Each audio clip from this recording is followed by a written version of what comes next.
Times Square had always been a place that swallowed loneliness whole. But for Mariah, who had come up to the city to pursue a choreography fellowship, the neon lights felt like a challenge. Move through the brightness and find meaning in the glare. She lost her wallet navigating a crowd one night, cards and small confirmations fluttering like paper birds. A man named Javier, a bartender with a quick smile and calm hands, helped her gather her things under a sea of tourists. Collision felt like a messy, cinematic meeting made for film reels. They spent that night walking the streets, dancing small steps between crosswalks, testing phrases and jokes.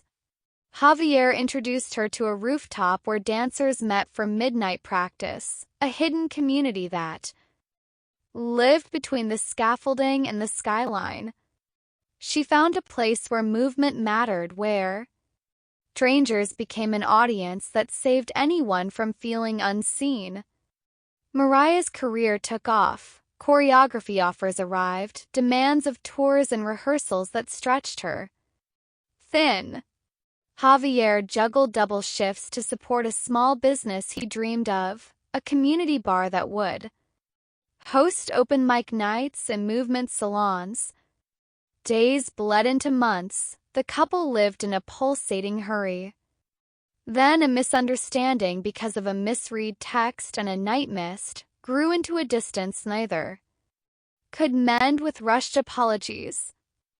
The emotional twist found them sitting on opposite sides of a street bench, silences long as seasons. They temporarily parted ways, letting the gray of hurt make shadows. Between them, months passed.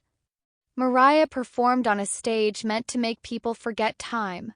Javier, exhausted, watched from the crowd.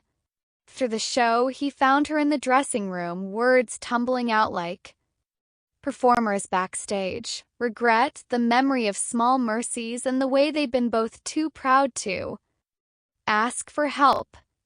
They spoke honestly about fears and the selfishness that had crept into their lives.